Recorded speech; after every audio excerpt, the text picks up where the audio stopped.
Karthi Deepa serial April 28 நாளைக்கான எபிசோடுக்கான review தாங்க இந்த வீடியோவில் நம்ம இன்றைக்கி பார்க்க போகிறோம்.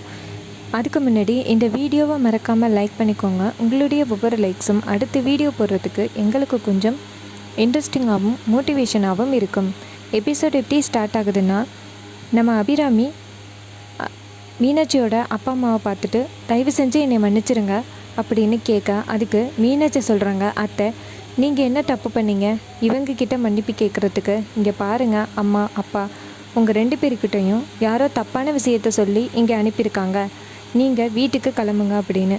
இதை கேட்டுட்டு மீனாட்சியோட அம்மா சொல்கிறாங்க, இங்கே பாருப்பா நான் இப்போ கூட கேட்குறேன், ஏதாவது பிரச்சனைன்னா சொல்லிடுமா அப்படின்னு. அதுக்கு மீனாட்சி சொல்கிறாங்க, அம்மா எனக்கு எந்த பிரச்சனையும் இல்லை, நான் சந்தோஷமாக இருக்கேன், நீங்கள் கிளம்புங்க அப்படின்னு சொல்ல மீனாட்சியோட அப்பா அம்மா வீட்டுக்கு கிளம்புறாங்க. அப்போ ஐஸ்வர்யா ரியா கிட்டே கேட்குறாங்க, என்னடி இது நம்மளாலையும் போய் சொல்ல முடியலை, அவளுகளும் சொல்ல மாட்டேங்கிறாளுங்க, எப்படி அப்புறம் மீனாட்சி இந்த வீட்டை விட்டு போவா அப்படின்னு. அப்போ ரியா சொல்கிறாங்க, அதான் எனக்கும் தெரியலை, இப்போ போய் சொன்னால் கண்டிப்பாக அந்த அபிராமியும் தீபாவும் நம்மளை சும்மா விட மாட்டாளுங்க அப்படின்னு. அப்போ ஐஸ்வர்யா சொல்கிறாங்க, அதான் என்ன பண்ணுறதுன்னு புரியல அப்படின்னு. மீனாட்சியோட அப்பா அம்மா அந்த இடத்துலேருந்து போகிறாங்க. அப்போ அபிராமி மீனாட்சியோட கையை பிடிச்சி, மீனாட்சி இந்த வீட்டில் இப்போ எவ்வளோ பெரிய சம்பவம் நடக்க பார்த்துச்சு, இன்னரும் அவங்க எல்லாரும் என்னைய ரொம்ப திட்டியிருப்பாங்க, நீ தான் காப்பாற்றின அப்படின்னு. அதுக்கு மீனாட்சி சொல்கிறாங்க, அத்தை நீங்கள் எந்த வித தப்பும் பண்ணலை, தப்பு பண்ணது உங்கள் பிள்ளை தான், அதுக்காக உங்களுக்கு தண்டனை கொடுக்க முடியுமா அப்படின்னு சொல்கிறாங்க.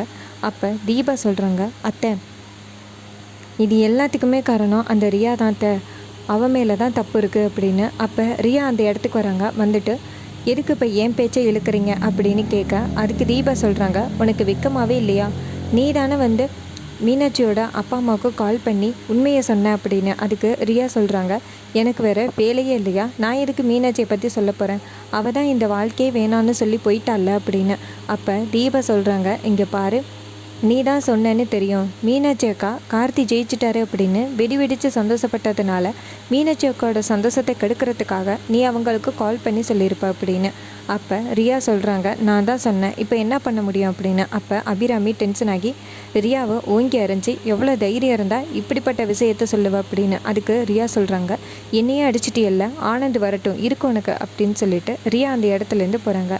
அப்போ நம்ம மைதிலி சொல்கிறாங்க, அத்தை பார்த்தீங்களா இத்தனை பேருக்கு முன்னாடியிலையுமே உங்களை மரியாதை இல்லாமல் பேசுகிறா, இவன் மட்டும் இந்த வீட்டுக்கு உண்மையாகவே மருமகளாக வந்துட்டா அவ்வளோதான், இந்த குடும்பம் செதஞ்சு போயிடும் அப்படின்னு. அப்போ அபிராமி சொல்கிறாங்க, அதனால தான் சொல்கிறேன் இந்த ரியா இந்த வீட்டில் இருக்கக்கூடாது அப்படின்னு.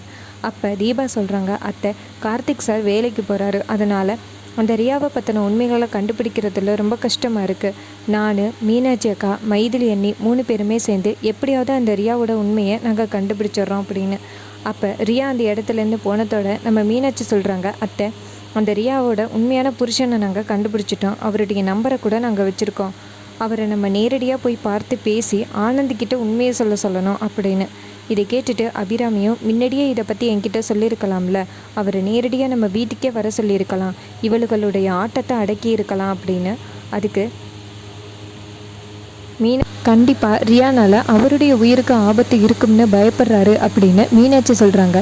இது கேட்டுட்டு அபிராமி சொல்கிறாங்க, அந்த அளவுக்கு அவள் கொடுமைக்காரியா அப்படின்னு. அதுக்கு மீனாட்சி சொல்கிறாங்க, ஆமாத்த ரியா நேரடியாக அவரை பார்த்து கொலை பண்ணிடுவேன்னு மிரட்டியிருக்கா, அதனால தான் அவர் கொஞ்சம் பயப்படுறாரு அப்படின்னு.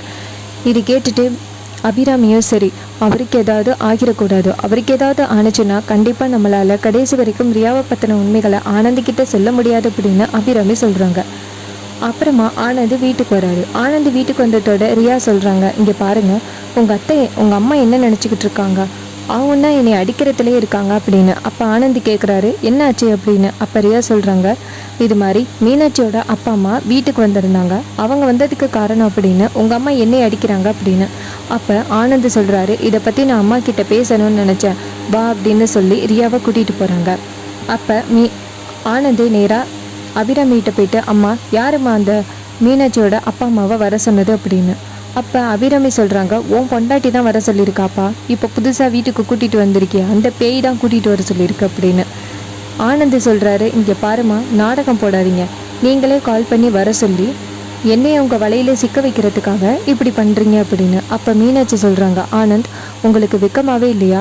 உங்கள் பக்கத்தில் ரியா இருக்கால்ல, என்னை இந்த வீட்டை விட்டு துரத்தி அடிக்கிறதுக்காக தான் அவள் இப்படிப்பட்ட திட்டத்தை போட்டிருக்கா அப்படின்னு.